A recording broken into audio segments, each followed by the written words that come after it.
Welcome to Small Business University Online, powered by Small Business Expo, America's largest business trade show and conference for small business owners. Please be sure to check out our complete webinar schedule and all on-demand recordings from previous webinars on smallbusinessuniversity.online. All of our webinars are full of incredible information to help you grow your business. This webinar is being recorded and will be made available within 24 hours on smallbusinessuniversity.online. In order to ensure optimal sound and video quality during this presentation, please make sure you are logged in using the latest version of Google Chrome. If you encounter any technical issues during the webinar, we suggest that you log out and log back in to reset your system. And now, I'm very excited to introduce today's webinar. Please take it away. All right. Welcome. Thank you so much for joining. My name is Aisha Jorge Massengil. I am the founder and principal attorney at Cedric Andrews Legal and Consulting, where value and expertise intersect. We have an action-packed program for you today and not a ton of time to do it. I tend to speak quickly. If you have questions, please drop them in the chat and we'll do our best to either get to them at the end, or if I'm able to see them as we go along, I'll take care of them at that time. What we're trying to do today is give you an overview of the things you need to be thinking about as you run your small business. Okay, so we're going to talk about our desired outcomes, give you a little introduction, some best practices, recruitment and hiring, onboarding and classification, performance management, and then how do you exit folks in a way that keep you out of hot water. So again, the desired outcome is to get some information, to develop your strategy so that you can avoid many of the legal issues that keep you from that victory that you all are seeking. So one of the things that's really important to know about is there are multiple layers to how you need to comply with legal issues. There are local laws, that's in your town or in your county. There are state laws, and then there are also federal laws that you have to follow. And the big challenge is the small businesses face the same kind of compliance requirements as do large corporations, with some limited exceptions.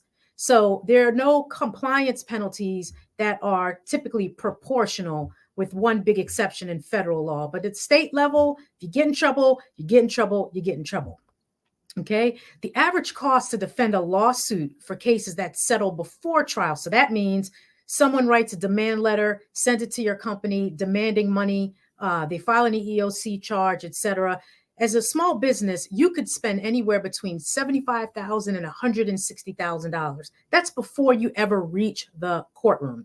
And those total costs can actually range from $175,000 to $250,000 if you actually go to court.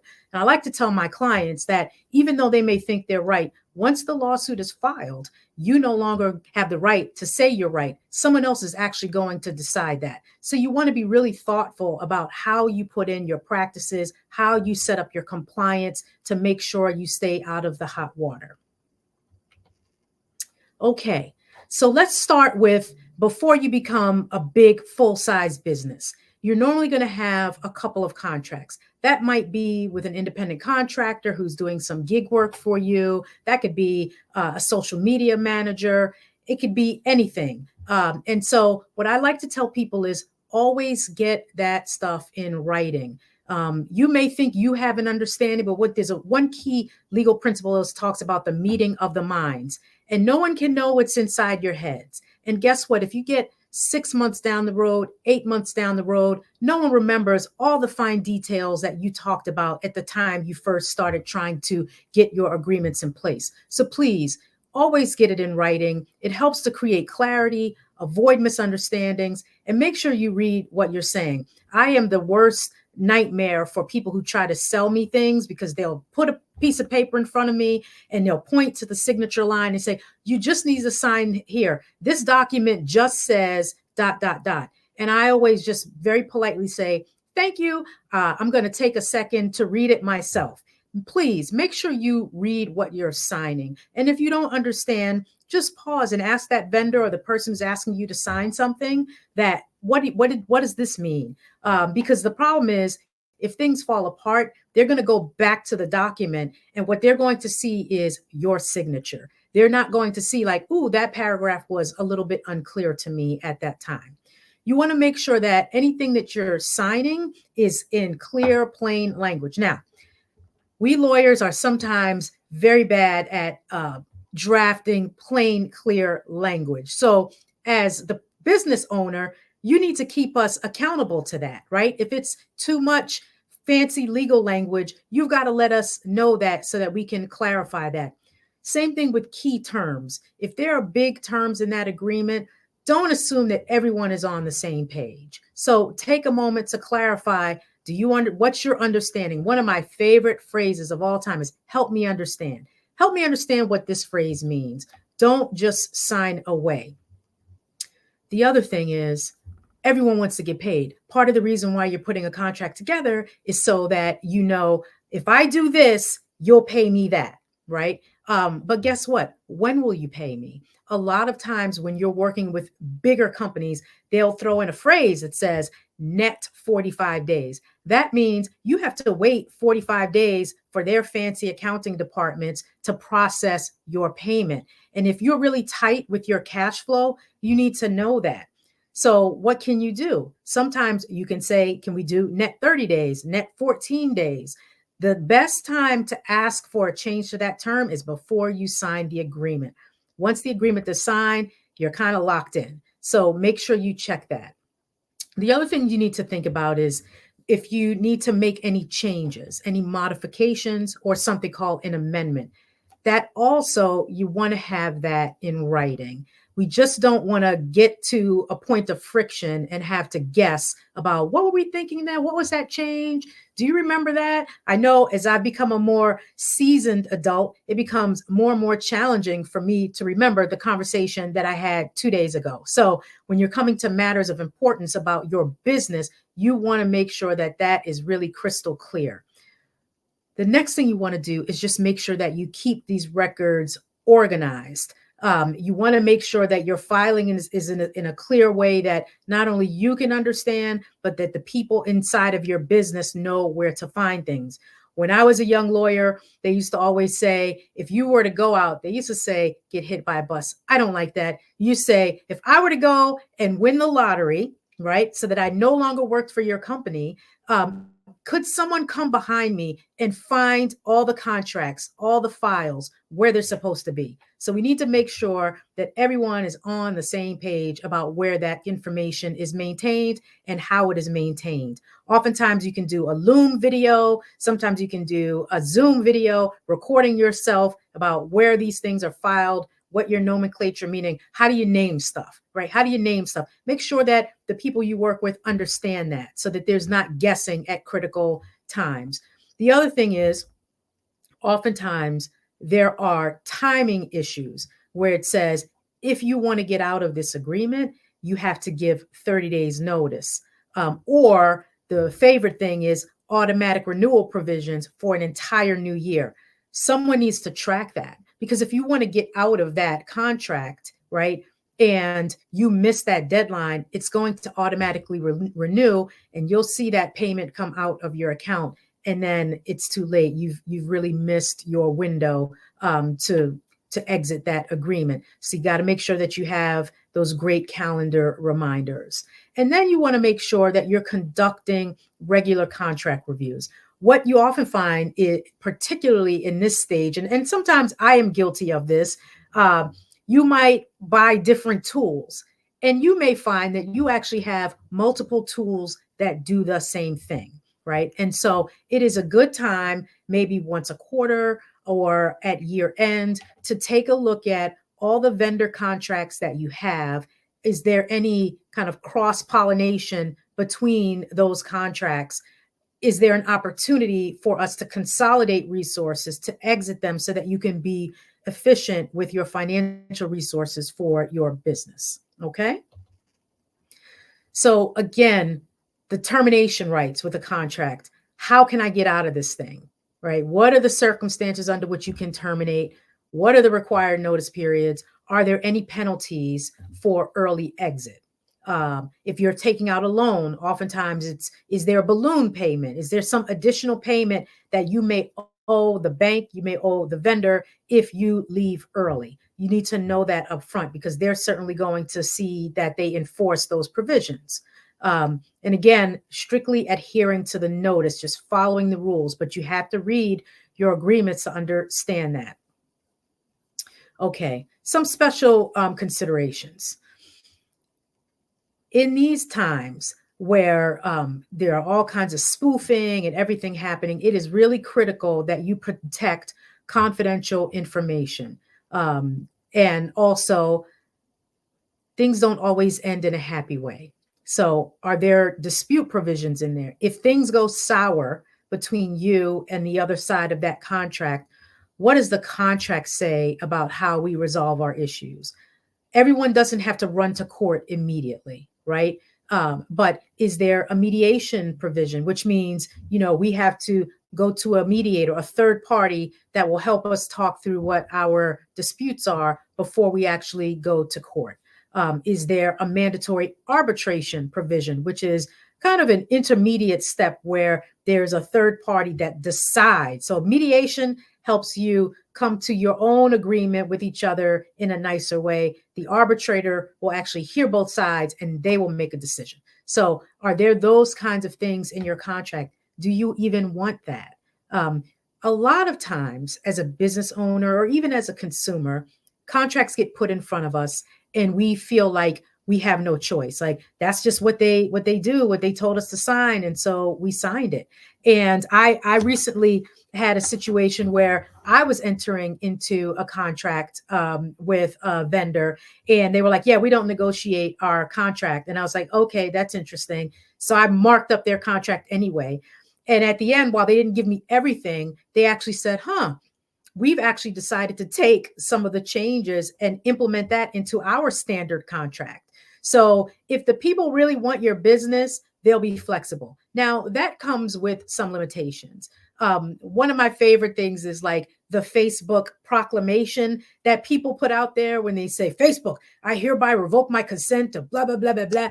Like you can't negotiate with Facebook. That's either you consent to their terms and conditions to be on the platform or you don't. There's no magical like post that you can do to all of a sudden gain additional rights there. But in your business relationships with like-sized and minded vendors, you certainly can negotiate the terms.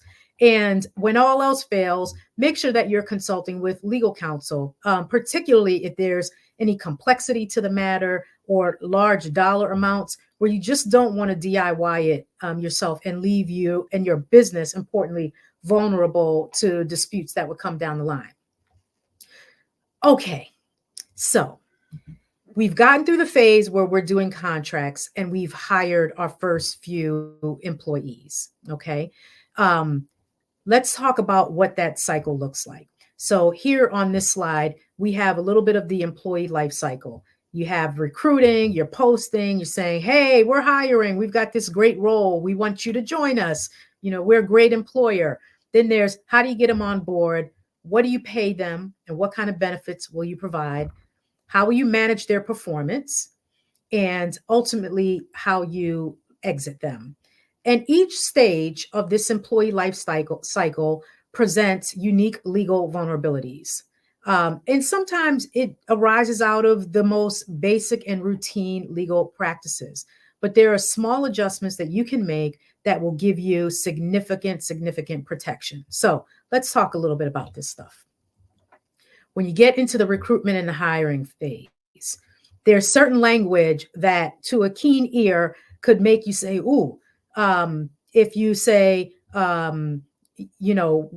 there's a phrase, we can't teach an old dog new tricks. Now, most employers now know not to say something that blatant, but any kind of language that might suggest that there are age preferences, keeping in mind that at state and federal levels, if someone is over 40, that's considered a protected age. You want to have sensitivity to making sure that your job postings are clean and they don't have any language that might indicate you're unfriendly to people who are over 40. One of the big areas across all of the states is something called pay transparency. And that means that someone who sees your job posting has the right to know what the appropriate range is for a job.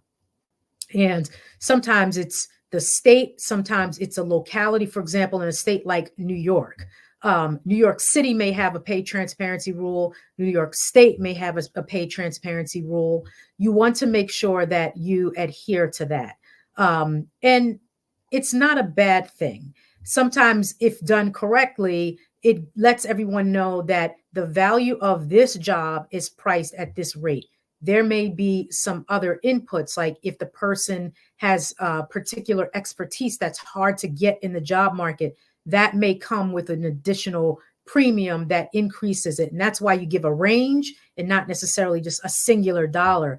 But states in particular are very focused on improving pay transparency, because the other thing, its sister or cousin, if you will, pay equity. It helps employers make sure that they're paying all employees fairly for the same kind of job, same kind of work. The other thing you want to think about is, are there any physical requirements that are an essential job function? So if there are lifting requirements or movement requirements, you want to make sure that that is set forth clearly in the job posting and subsequent job description, because many employees will say, well, that's not in my job description. You didn't tell me that when you hired me. And what we want to do is just eliminate the surprises and make sure that everything is level set from jump. The other thing that we have to be concerned about are interview questions. There are sometimes certain interview questions that can get employers into hot water. So asking if someone is married, asking if someone has a family, those things are irrelevant to whether or not someone can actually perform the essential functions of the job. In your mind, you may think, well, if they have family responsibilities, to be able to do this work, but that's really not relevant to evaluating someone's job qualifications. The biggie of the biggies is medical history. What you can ask is, will you require any reasonable accommodations to participate in the interview process? That's it. So if there are, any accommodations that, additional time, if you need early time to arrive, if you need a particular setup for the interview, that's fair game. But you can't ask someone about their medical history when they come on board. Nationality, ethnicity, or religious background, very common. Don't ask people about that. One area that can be really, really tricky is criminal history. So there are some jurisdictions where they call them ban the box, where you cannot really ask people about their criminal background until you've extended them an offer of employment. So that's why oftentimes someone will get an offer and then we'll do the background check. The idea behind that is, you are supposed to be squarely focused on whether or not someone is qualified for the job and not be distracted by the criminal history.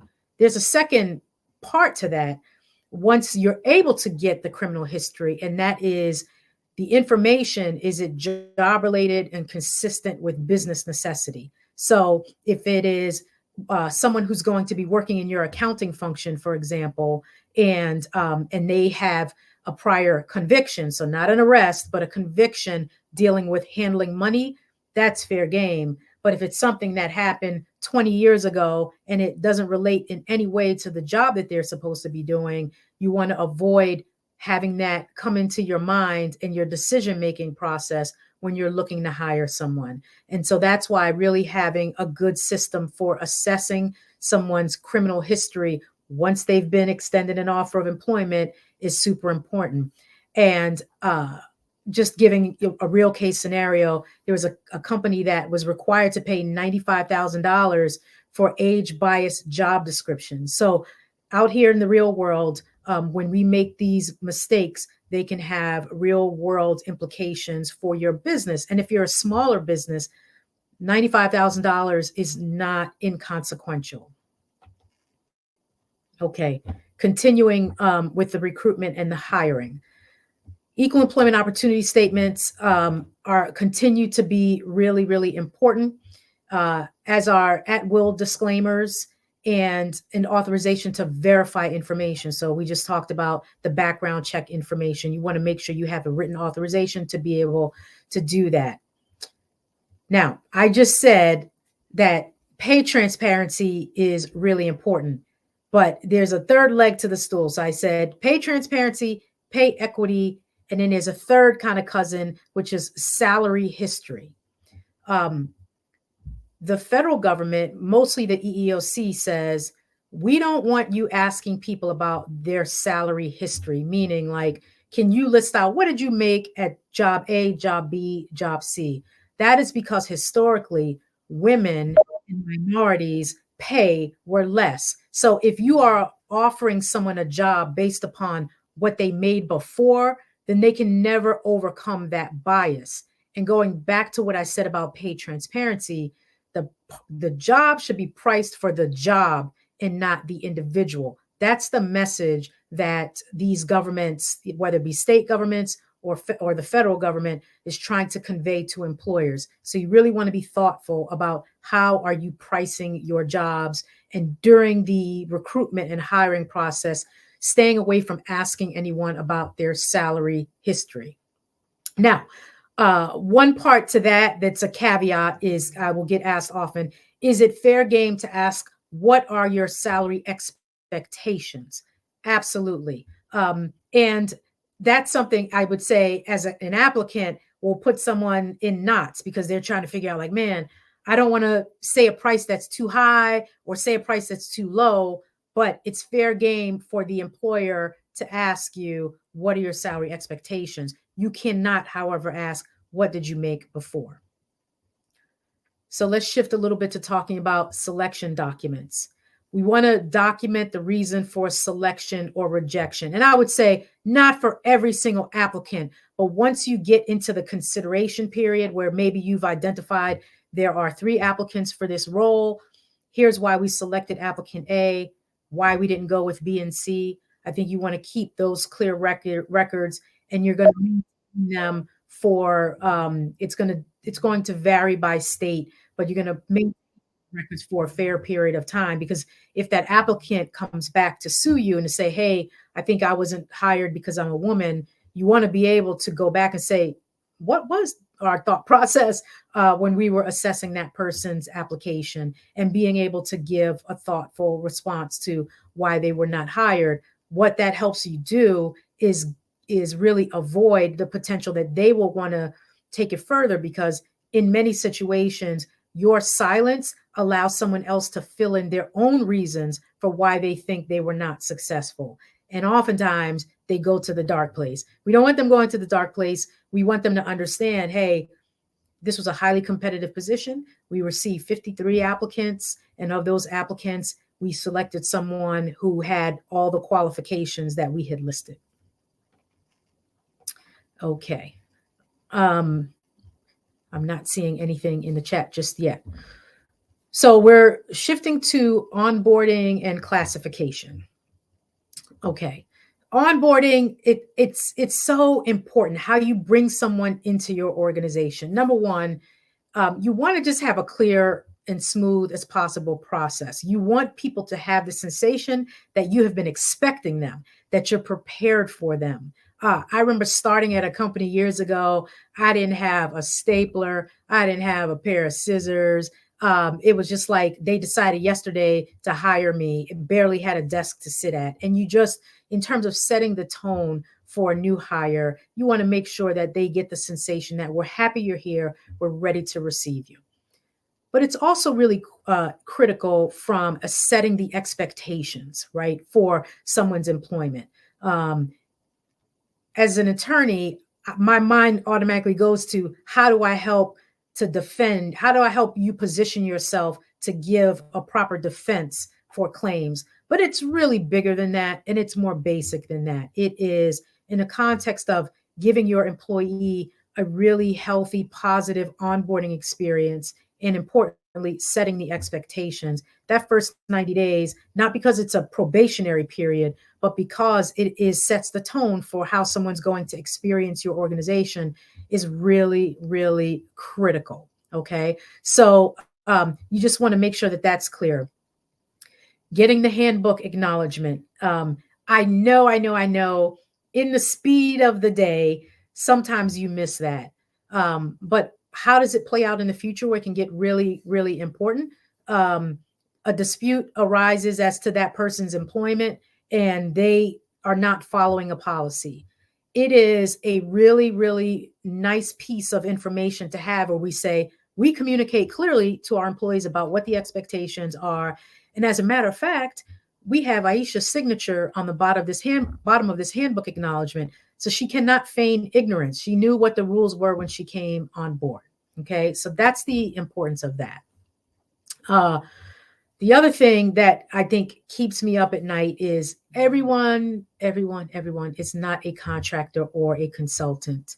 And I'm going to talk about that a little bit later. But for whatever your motivation is, either because you don't understand how to differentiate, if it's because you don't want to pay payroll taxes, there are a few areas where no matter what administration is in the Oval Office, it's still important that you classify your employees correctly, whether it be exempt, meaning salaried, or non-exempt, hourly, or contractor versus versus an employee. It's just really important that we keep those things right.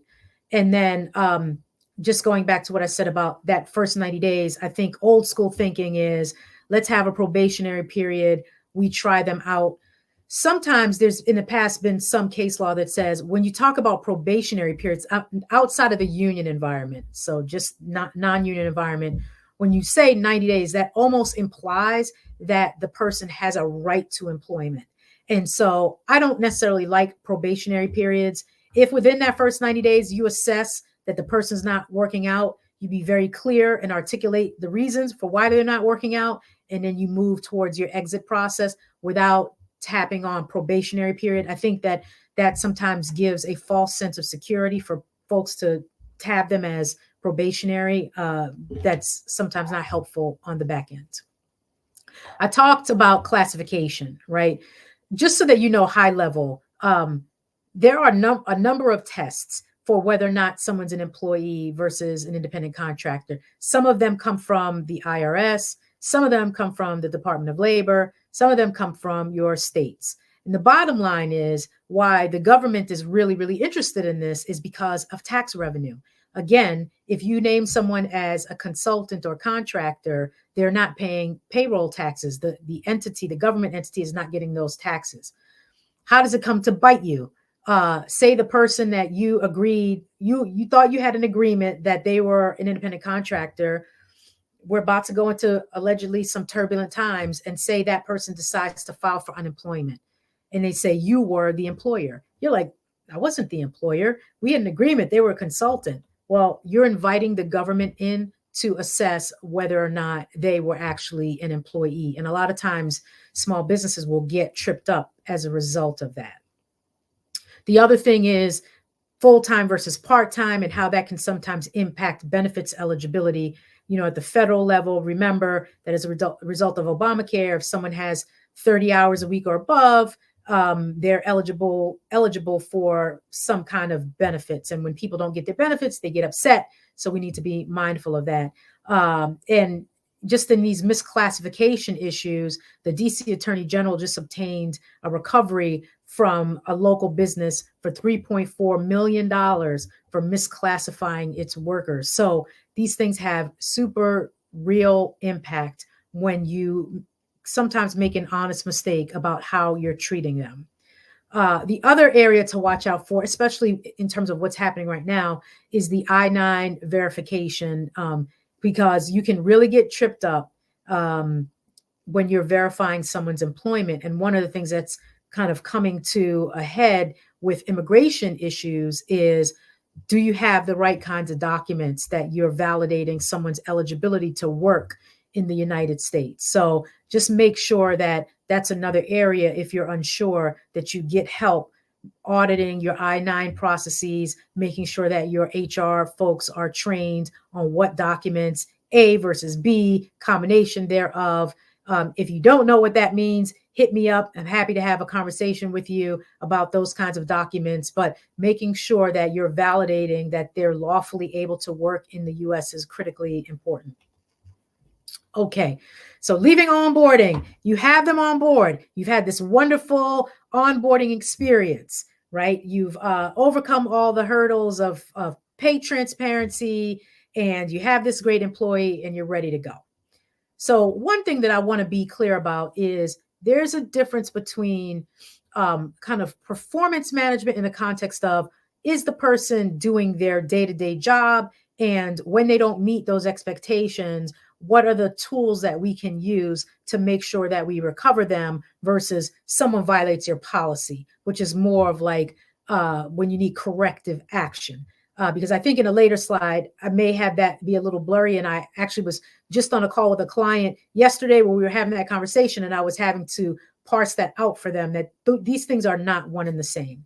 So you want to make sure that you have defensible performance expectations with measurable objective standards. It can't be a gut feeling. And a lot of times what happens is leaders are not trained well enough to hold the person to the standard or articulate what the standard is. They just know in their gut the person is not meeting their expectations. But guess what? That person can't figure out what's in your mind about what they should and should not be doing. So when you all start out making sure that you're on the same page about what those expectations are, what the key responsibilities are, like even as simple as, how do you like to communicate? When we're in multi-generational workforces, do you prefer email? Do you prefer text? Do you prefer phone call? Stopping by in person? All of these things can be misaligned and therefore misinterpreted. So make sure you're on the same page. Please, please, please give regular feedback. I always talk about the fact that I am sometimes a nervous flyer, but when I fly with more frequency, if there's a bump, I immediately look out the window. If I see a cumulus cloud, I know that those clouds tend to be bumpy. That's normal. So when you give regular feedback, the person knows like, oh, we're going to just, let's do a debrief about how that meeting just went. If you do that with regularity, it takes that tension out of it.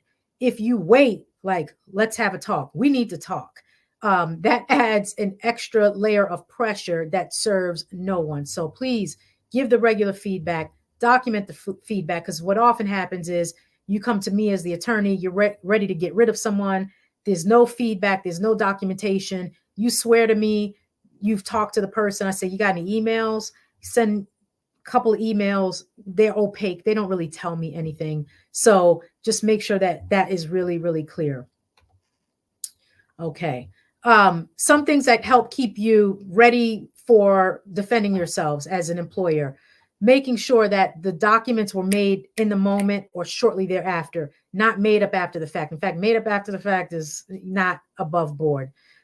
You really want to always be specific to the job. Like, what were the job duties the person was supposed to be doing, and where are they falling down on those duties? Again, let's get away from the gut. We want to be specific. We want to be objective. And then when we have those concerns, so one of the things that I like to say is, hey, send the person a note. Hey, Aisha, I just wanted to recap our discussion that we just had. Here are the 3 things that we'd like to hit next time. And then at least send that, and hopefully they'll reply and say, got it, understood. It doesn't have to be they agree. So one thing, even if we go back to the handbook acknowledgement, or if ultimately you have to write someone up, their signature on the paper, they're sending you the email, doesn't mean they agree, but it means that you as an employer communicated clearly what your expectations were. And that becomes very, very helpful as you have to defend an employer. I've kind of killed documentation, so I'm going to go to the next slide because I'm trying to watch our time. When is the documentation too late? After they file the complaint. I will tell you, employees have an uncanny ability to know when the end is near, and they always beat the employer to the punch. So while you're sitting in your feelings, in your frustrations, trying to figure out what to do, what process to follow, etc., that employee is 3 steps ahead of you. So please don't wait. And don't wait to document it after the lawsuit has filed or you get the EEOC charge. They just always know. And again, giving you a real case scenario, there was recently a $175,000 judgment where the documentation was created post complaint. We just don't want to do that. It's being a bad business person. It's being a bad employer. And ultimately, it's just not going to serve you well. So then parting is such sweet sorrow. We get to the point where you have to separate from someone. In the best case scenario, sometimes things just don't work out. The person gets a new job or you're ready for them to go. But what positions you best? Because I think sometimes people think we're in an at-will state, and that means like there's no risk, right? That's simply not true. But the best way that you can minimize the risk, because I always say I'm in the risk minimization business. I can't fully reduce or eliminate all your risk. If you operate a business, there's always some level of risk. Your job as the owner, as the operator, as the HR manager is to make sure that you've positioned your organization as best as possible to stand up to any claims that may happen. So at will doesn't mean without legal risk. There are certainly prohibited reasons for termination. If someone has made a complaint, so as you look at, hey, are we going to separate from this person? You and your HR person or your operations manager, the first thing you should look is check. Has this person made any kind of complaints about their treatment, about their money, about their work environment? Because is there an OSHA issue? Is there a discrimination issue? If that happens, you want to huddle up your key folks, your lawyer, your HR person, the manager, and say, we don't think we've done anything wrong, but might this be a situation where we give a severance to the person so that there's some level of certainty to their exit, right? You just want to be careful about that even though you're in an at-will state, it doesn't mean you're not without risk. And so I have like a textbook matter that I'm deep in the middle of right now where the employee was let go, I think, for legitimate reasons, but it wasn't clean. And so we went from demand letter and now we have EEOC charge. Great for the lawyers, very disruptive for the business. So you just don't want that. And I think one of the things that might have helped them was to give an offer of severance, because if they would have, the longer that an employee who's been let go can't find work, the angrier they get. And the more they think about, how did I get here? Again, remember I said, when you don't give a good reason, you leave it to other people to fill that void and they come up with their own reasons. So as that employee sits out there unemployed and they begin to stew, they're looking for someone to sue. Okay, so you just want to be positioned as best as you can. The other thing to think about is you get that request for unemployment insurance or unemployment claim. And you're like, they were terrible. First of all, that's not a reason to deny someone unemployment. And I would say for most employers, 9 times out of 10, just don't fight the unemployment unless that person really committed a violation of your workplace policies, because most states will not give unemployment if there's been willful misconduct. But if they just weren't good at their job, they're still entitled to the benefits. So don't waste your organization's time trying to, fight unemployment and go to the hearing and all that stuff. The other thing you want to just think about is, are we being consistent? Now, consistency, I always have these great conversations with my HR folks. Consistency means that same facts should be the same policy and same outcome. If there are a different set of facts, same policy, there might be a different outcome, but you're looking for consistency in terms of the same set of facts and circumstances should 9 times out of 10 give you the same kind of outcome. And that just helps you to avoid claims of favoritism because you liked so-and-so better, but more importantly, from a legal perspective, that you like someone better for unlawful reasons. And then again, you want to document why you took that decision, because memories are always going to fade. They're going to get fuzzy. The statute of limitations may be here. The person's been gone for a while. You've moved on. You're not thinking about that person. And then boom, you get the letter in the mail, you get the EEOC charge. The person who was their supervisor is gone from the company. No one has any idea why we let this person go. It is just a crazy, crazy scramble, and you leave yourself exposed.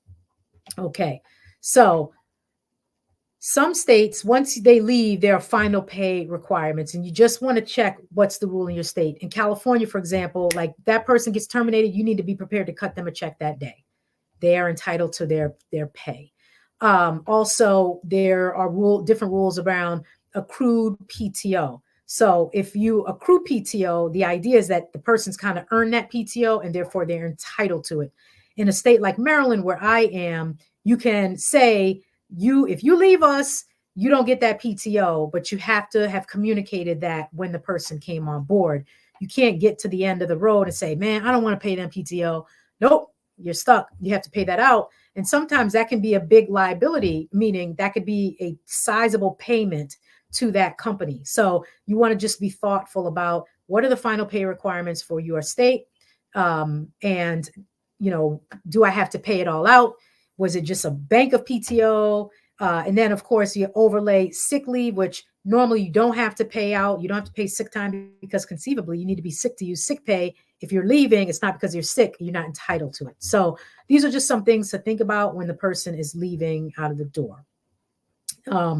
We've talked a lot about just when being consistent, making sure that the documentation is right. I get a lot of questions about return of company property. That's a battle that you win in the beginning. When you have documents that say at the conclusion, we want our laptop back, we want our company property back. You have to say that from the beginning, because otherwise it takes a legal process to actually retrieve that stuff, as opposed to, I get a question a lot about, can we just withhold that from their pay? And oftentimes you cannot if you haven't had that standard set forth in the beginning when the person has onboarded. You want to make sure that they're getting their benefits continuation information, that they have the opportunity, if eligible, to apply for COBRA, and that they get that kind of paperwork. The last couple of things you want to think about is if they have non-competes, are they enforceable? You don't wait until it's too late, then try to enforce it. That horse is out of the barn. Different things like non-solicitation, meaning can they go and steal your employees? Nowadays, I find that small businesses are less concerned about, are they going to work for someone else, but are they going to start taking our folks? So sometimes there's different rules according to the state about whether they can solicit their folks. Normally, there are limitations by geography and time. So if in the position. So if you have an admin or a secretary, you can't have, a nationwide non-compete that disallows that person, because generally speaking, the law favors people being allowed to earn a living, right? So just want to be mindful about that. All right, we have reached the end. I saw one comment by Brian that said employers are notoriously bad explaining reasons for not hiring a candidate. Is it in the interest of the employer to explain it at that time that they are scratched off? Brian, I would say no, but if the person asks, we should be very clear about just a couple of highlights, high-level highlights, because if there's a delicate balance that you have to have, because if you give too much information, a person who's a dog with a bone, they're really going to hone in on that and try to deconstruct it. And so it's really keeping it high level. We receive a number of applications for this role. We found candidates that had, superior qualifications than you did. I would start with something like that, because at least then you're giving them an answer. And then you want to consult with your HR team or your attorney if they become more insistent and you feel like it's getting to be more adversarial with the person as to, why they did not get the role. So think of things a lot of times in terms of a funnel. You start high level, but again, I think if there's a theme that you've heard is if you leave it open, the person will fill the void with their own information. And oftentimes that takes them to the dark place, and then that leads to, negative legal consequences for a business. Let's see. Nee says, is there a specific monetary threshold that triggers the need for a written contract versus a verbal contract? No, because you actually can have a verbal contract that's legally enforceable, Nee. What my legal guidance is, however, is that you should have it in writing because memories fade. And when there is clarity in the understanding, it reduces the friction between the parties when things start a little sticky. So even if it's, there's no friendship in business, people. There's no friendship in business. Business is business and friendship is friendship, right? And so you just want to always be super clear about that. But I don't want to go off on a long tangent. Verbal contracts are legal, and there doesn't have to be like a high dollar amount for contracts. So you'll always see, someone say, here's the contract, pay you $10, something like that. That is legal, but you should just have it in writing. Okay, I think I'm at my time. I thank you so much for your engagement. I know that. And if you are interested in learning more, or you're ready to stop guessing about what you do and going beyond what ChatGPT and Google are telling you, please reach out. You can find me on LinkedIn. You can also check out topemployermistakes.com, which is a free resource for you to keep yourself checked out. And also my email has been provided in the chat. But thank you all so much for your time and your attention on a Friday, no less. And I hope to be hearing more from you soon.